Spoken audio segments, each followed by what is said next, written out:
Teleamazonas presenta 24 horas con Milton Pérez y Diana León.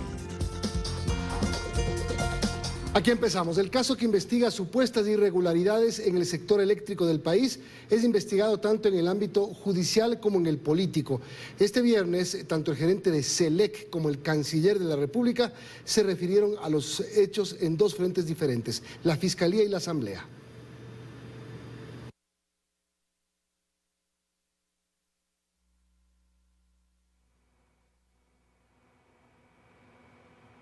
En otro tema, un gerente destituido y dos ratificados en sus cargos es lo que deja hasta ahora la evaluación a la que se somete a las gerencias de las empresas públicas del país. Carlos Acoto nos cuenta que la continuidad del gerente de CENEL es lo siguiente sobre lo que se decidirá. La gestión de los gerentes de las empresas públicas continúa en análisis.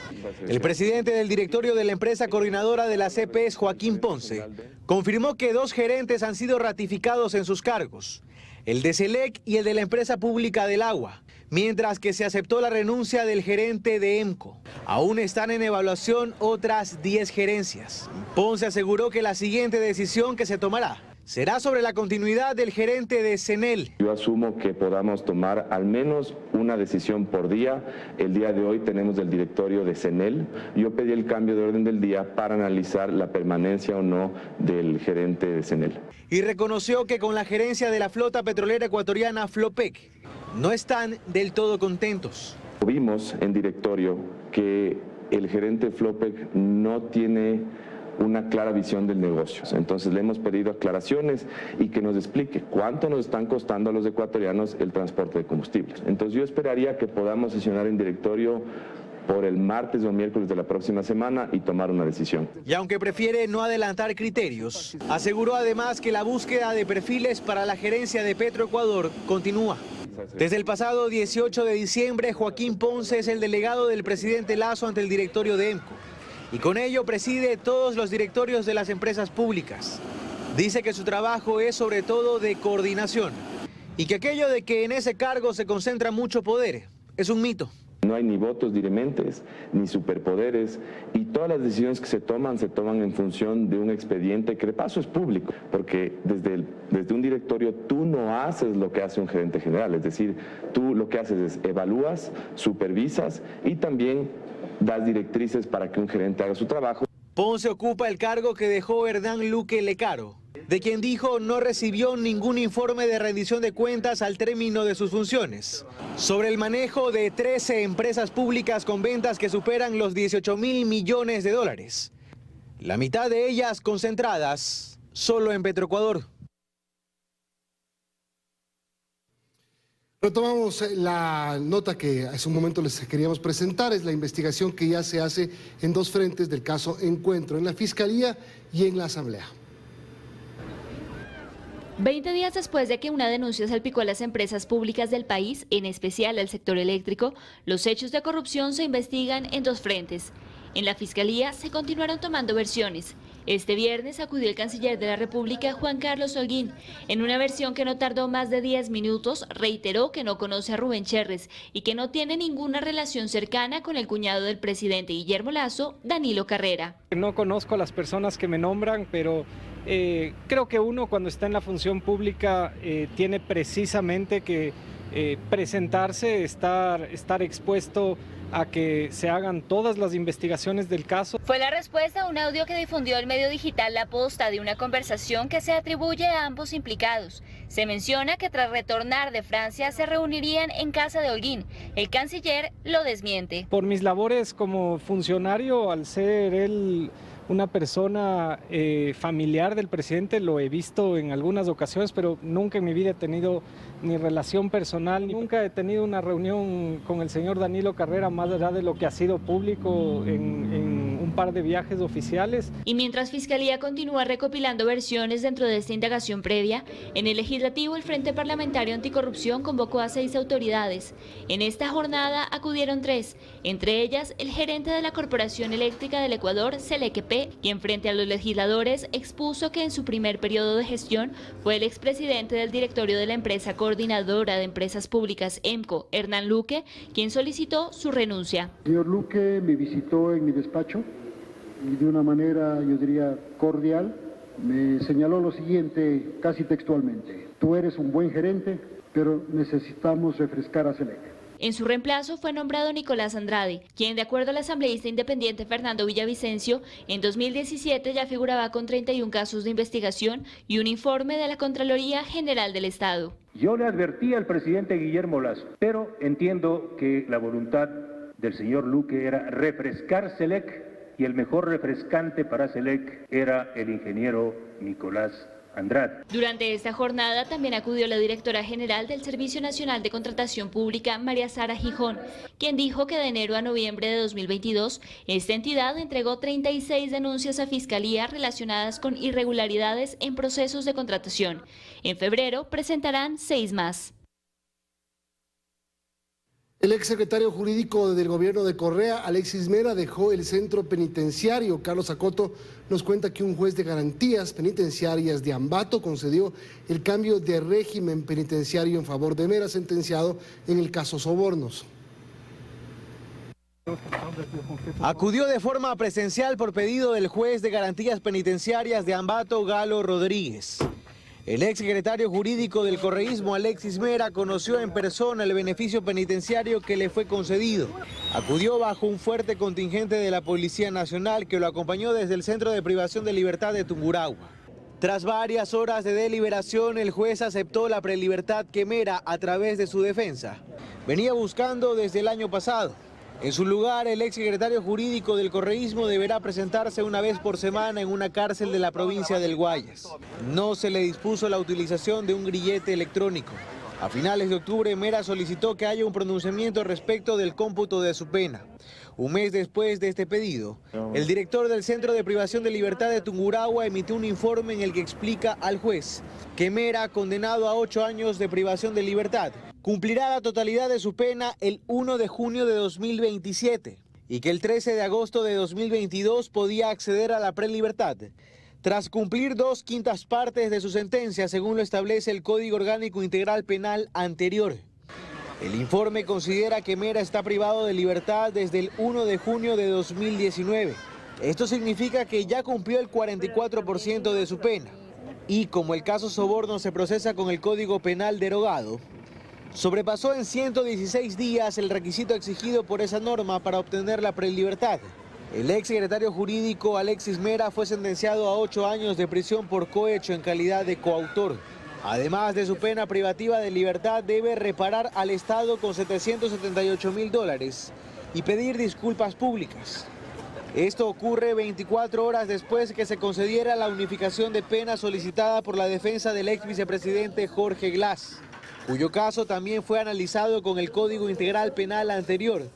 A propósito del principio de favorabilidad, el ex vicepresidente logró que la pena más alta absorba a la más leve, con lo que deberá cumplir únicamente con la sentencia de 8 años de prisión por el caso Sobornos. Esto le permitirá solicitar su prelibertad, dado que así ha cumplido con más del 67% de la pena. En eso se concentra ahora su defensa, en tanto que el ex vicepresidente continuará libre, luego de que en noviembre se beneficiara de una medida cautelar que ordenó su libertad provisional, hasta que se tramite la unificación de sus penas.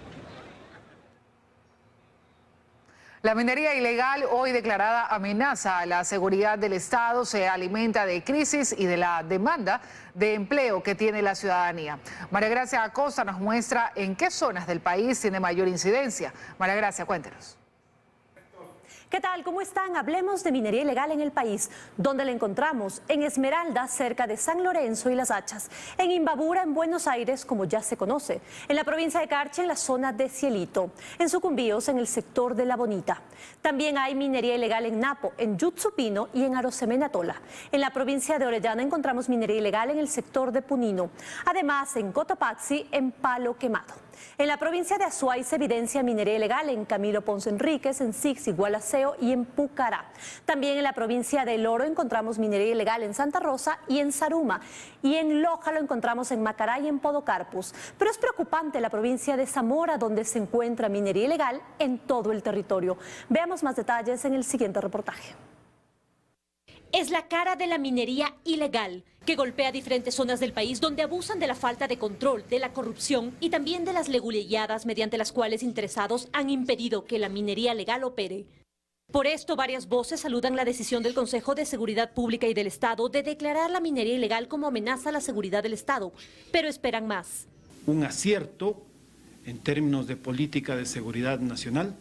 Sin embargo, conminamos a que se construya una suerte de comisión ciudadana anti-minería ilegal. Del lado de las grandes empresas que invierten en el país y respetan las normas, también ven como algo positivo este compromiso. Nuestra tarea, nuestra especialidad es realizar desarrollo de proyectos, enfrentar este tipo de delincuencia, este tipo de violencia que viene desde afuera. Eso no es un problema social. Nosotros tenemos una gran aceptación en las comunidades donde nosotros trabajamos.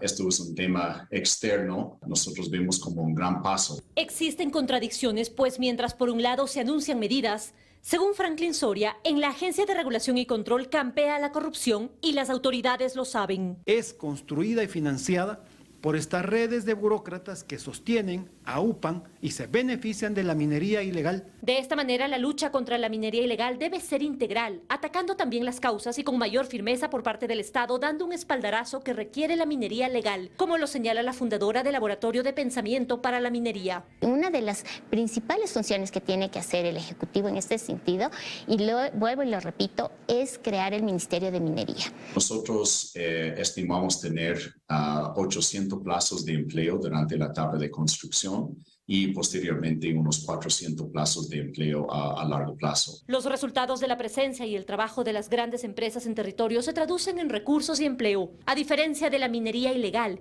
que con los delitos conexos solo dejan un rastro de terror y destrucción.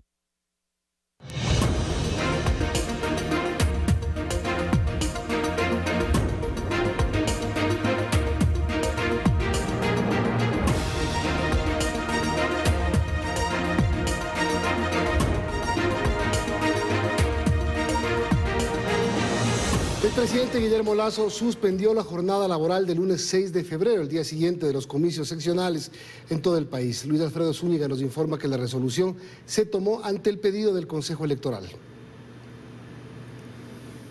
Mediante el decreto ejecutivo 655 que fue emitido este viernes, el presidente Guillermo Lasso resolvió suspender la jornada laboral del lunes 6 de febrero. Esto se aplica tanto para el sector público como para el privado. Esta decisión se toma por petición del CNE, que ha alegado que la jornada electoral del 5 de febrero será intensa. Las elecciones demandarían la participación de los miembros de las juntas receptoras del voto hasta altas horas de la noche. Además, para los comicios se activarán 4.380 recintos electorales, de los cuales 4.013 son unidades educativas, 63 son universidades y 304 infraestructuras de otro tipo.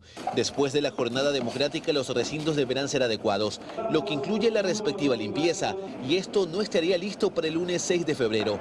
De ahí la resolución. A mi parecer me parece bien. Es que de ley hay que aprovecharlo, amigo. Usted no puede ir a un colegio a estudiar y encontrar su aula desbaratada. Se van a quedar hasta en la madrugada. Entonces tienen que arreglar todo eso. Si en el tema de universidades, arreglar las aulas, los patios. El presidente Lasso dispone que la jornada se debe recuperar tanto en el sector público como el privado. En el primer caso se dispuso que la jornada se recupere con 1 hora adicional de trabajo por los 8 días subsiguientes. Y en el caso del sector privado, tanto el empleador como el trabajador deberán ponerse de acuerdo en la forma de recuperar. Para este día se debe garantizar la provisión de servicios públicos básicos de salud, bomberos, aeropuertos, entre otros, por lo que se debe disponer del personal mínimo para la atención. La tarde y noche de ese jueves llegaron a Cuenca los kits electorales para las elecciones seccionales del domingo 5 de febrero. Iván Rodríguez nos cuenta que el material quedó bajo la custodia de las Fuerzas Armadas. Los 1.974 paquetes electorales llegaron a Cuenca la tarde de este jueves en 6 camiones que estuvieron resguardados por personal militar. No se han reportado ninguna novedades durante el traslado, ni de los vehículos, ni del personal, ni en la seguridad. ¿Con cuánto personal están trabajando ustedes para este proceso? En este momento nosotros estamos trabajando con 4 oficiales y 30 voluntarios que han ayudado al proceso, tanto del traslado como la seguridad aquí en la Delegación Provincial Electoral. Personal de la Delegación Electoral de la SUAY, esto es más de 300 personas, recibieron los kits electorales en el Centro de Procesamiento de Datos, que está al sur de la ciudad. Dentro de estos paquetes electorales también están incluidos material electoral, como son esferos, biombos y más materiales que vienen incluidos dentro de cada uno de los paquetes electorales. Según lo planificado, el material electoral será distribuido desde el viernes 3 de febrero hasta los 271 recintos electorales en los 15 cantones de la SUAY.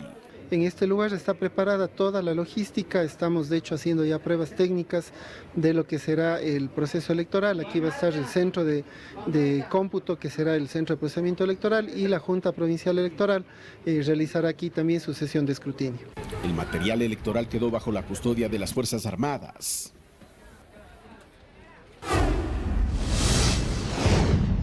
En Perú, la presidenta Dina Boluarte pide al Congreso adelantar las elecciones a 2023 ante la crisis grave que vive el país. Las protestas de este jueves terminaron en enfrentamientos entre la policía y manifestantes al cumplirse 6 semanas en las que ya se siente escasez de productos. Más noticias. El gobierno destinó cerca de $30 millones para mejoras en el Hospital Monte Sinaí, esto como parte del plan de fortalecimiento de los servicios de salud pública. Luisa María Heredia nos cuenta que el anuncio lo hizo el presidente Lasso esta mañana. Fue su segunda visita en lo que va del año al Hospital Monte Sinaí, situado al noroeste de Guayaquil. Esta vez arribó con el afán, según mencionó, de constatar los avances en las mejoras de los servicios de salud que dispuso tras su primera visita. Y es que el presidente de la República, Guillermo Lasso, precisó que se destinaron cerca de $23 millones ya para cumplir con ese cometido. Vamos a invertir $22.8 millones, $17 millones para contratar personal y 5.5 millones para completar el equipamiento y $300.000 para el mantenimiento exterior. Detalló además que se ampliará la capacidad hospitalaria a alrededor de 500 camas hasta diciembre, lapso durante el cual se triplicará también el personal para ofrecer así atención médica en 29 especialidades. En cuanto al abastecimiento, Lasso aseguró que pronto se alcanzará el 100% en insumos y medicamentos. Proveeremos al hospital de medicamentos e insumos suficientes según vaya aumentando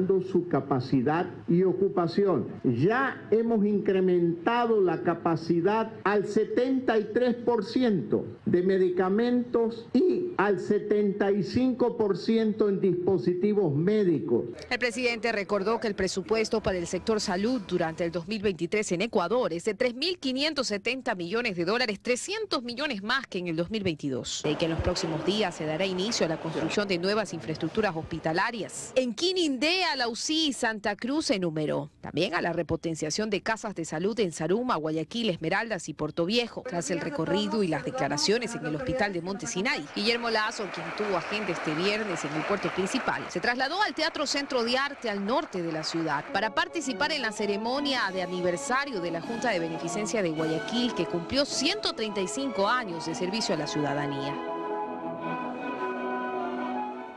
Y el próximo 5 de febrero se definirá el futuro del Consejo de Participación Ciudadana entre múltiples posibilidades. En una misma elección vamos a escoger a los nuevos consejeros y a su vez a decidir si les restamos competencias o cambiamos su forma de designación.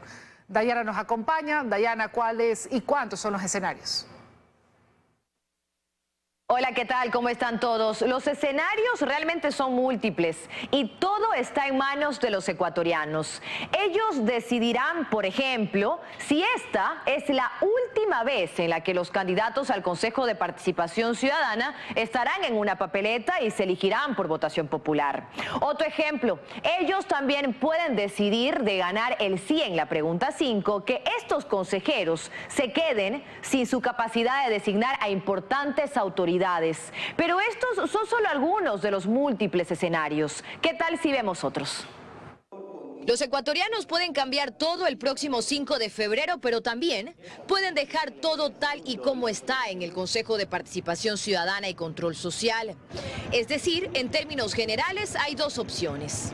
Lo que no cambia en ambos escenarios es la selección de los consejeros de Participación Ciudadana y Control Social del 5 de febrero. Son 7 y usted los escogerá en las urnas. Lo que puede modificarse y depende de los resultados de la consulta es el poder que ellos tendrán. Si gana el sí en la pregunta 5, ya no tendrán el superpoder de designar a importantes autoridades como fiscal general, contralor o procurador, pues lo hará la Asamblea Nacional. Y mientras esto se implementa, las autoridades actualmente en funciones se prorrogarán en sus cargos, al menos hasta finales del 2024. Si también gana el sí en la pregunta 6, será la Asamblea Nacional la que designe a los futuros consejeros de Participación Ciudadana y Control Social.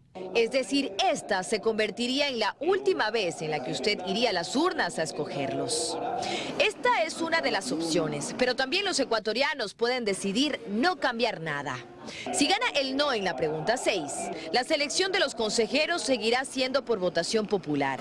Y si gana el no en la pregunta 5, ellos continuarán con el poder de designar a importantes autoridades. Con esto nadie se va a prorrogar en funciones y ellos seguirán con los concursos que se están llevando adelante actualmente. O sea, el Consejo de Participación Ciudadana y Control Social mantendrá su poder. Esto si gana el sí o el no en ambas preguntas. Pero ¿qué pasa si los ecuatorianos votan sí en una de las preguntas y no en otra? Los ecuatorianos podrían decidir que el Consejo siga siendo elegido por voto popular, pero que le resten sus competencias. O a su vez podrían decidir que la Asamblea sea quien designe a los miembros del Consejo de Participación Ciudadana y que estos mantengan sus superpoderes.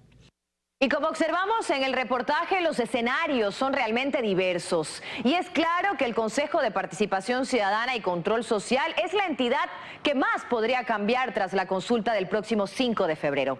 Aquí nos despedimos por hoy. La policía, un policía asesinado y otro herido es el resultado de una emboscada en Guayaquil. María de los Ángeles Rendón nos cuenta que 8 personas fueron detenidas, entre ellos un menor de edad. Este nuevo hecho violento sucedió la noche de ayer. 4 policías vestidos de civil fueron emboscados a la altura de la entrada de la 8, al noroeste de Guayaquil. En el distrito Nueva Prosperina, delincuentes fuertemente armados atacaron a los agentes. Primero les roban, les sustraen sus pertenencias y posterior de ello realizan las detonaciones en contra de la unidad de los mismos. Un policía fue asesinado y otro resultó herido. Cuando uno de ellos se identifica como miembro policial, actúan y realizan los disparos directamente a la humanidad de uno. Es por eso que un miembro policial, el señor policía de nombre Alfredo Efraín Jaya Ramírez, fallece justamente en el lugar con aproximadamente unos 6 impactos de arma de fuego. Posteriormente, la Policía Nacional realizó un operativo en la zona. 8 personas fueron detenidas. Uno de ellos es menor de edad. Al momento de ingresar al lugar donde fue el evento, pueden verificar y constatar que varios individuos salen en precipitada carrera, razón por la cual son identificados y proceden a realizar 3 allanamientos. Como evidencia se presentaron los celulares que los delincuentes robaron a los policías, un arma de fuego calibre 22, un auto y una moto, ambos vehículos reportados como robados. Y la policía incautó más de 1 tonelada de cocaína dentro de un contenedor en el puerto principal. La droga estaba con cajas de banano que iban a ser embarcadas para su exportación a Bélgica. Los agentes encontraron 23 sacos escondidos entre las cajas de fruta, en cuyo interior había más de 1000 paquetes rectangulares de cocaína. La Fiscalía, Policía y Fuerzas Armadas allanaron varios terrenos ubicados en Chanduy y Salinas, en Santa Elena. Las autoridades encontraron 3 pistas clandestinas que podrían haber sido utilizadas para el envío de drogas. Personal militar perforó y destruyó estas infraestructuras que tenían entre 800 y 900 metros de longitud.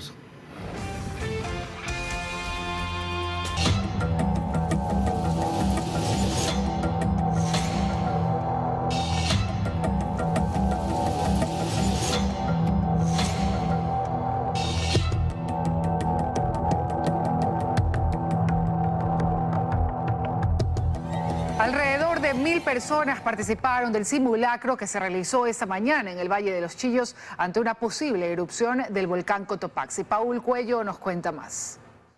La evacuación se la realiza de manera calmada, tranquila, sin empujar. Con la participación de comerciantes, ciudadanos y estudiantes de instituciones educativas, este miércoles se realizó el primer simulacro masivo en el Valle de los Chillos ante una posible erupción del volcán Cotopaxi, que registra caída de ceniza y emisión de gases desde el pasado mes de noviembre. Vamos a generar procesos como educarnos, conocer dónde vivimos, saber si construimos en un lugar seguro o en un lugar que no es seguro, saber qué medidas de autoprotección tengo que tomar yo como comunidad, como ciudadano, como familia, para actuar ante estos eventos, y evidentemente es reforzar que no es el único evento que pudiera presentarse en Quito.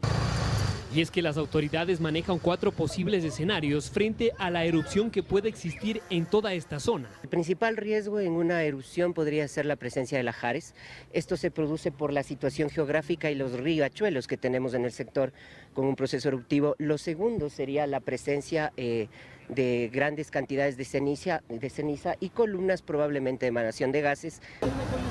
En estos últimos meses las entidades también han recibido capacitación para poder actuar correctamente en este tipo de eventos. Los bomberos de Rumiñahui y Quito realizan sobrevuelos con drones y helicópteros para reconocer las zonas de mayor riesgo. Y hoy lo que vamos a hacer es hacer un recorrido de las posibles rutas de evacuación, realizar un nuevo inventario de quiénes son las personas que van a evacuarse dependiendo de la hora del día, y también determinar lo que es fundamental, cuál es el estado y cómo están funcionando los sistemas de alerta temprana. Uno de estos sistemas de prevención son las alarmas que se colocaron en algunas zonas donde la gente ya ha sido capacitada. Estamos ya listos con el kit de seguridad que están portando todos los niños y jóvenes, con las recomendaciones necesarias determinadas por la Oficina de Gestión de Riesgos a nivel interno. Me parece algo muy importante, ya que muchas personas desconocemos de las rutas de evacuación. Y estos simulacros continuarán desarrollándose durante las próximas semanas, no solo acá en el Valle de los Chillos, sino también en otras zonas consideradas como críticas, hasta que cambie el color de alerta del volcán Cotopaxi. Los expertos han manifestado que es impredecible, la explosión puede ocurrir en días, semanas o quizá años.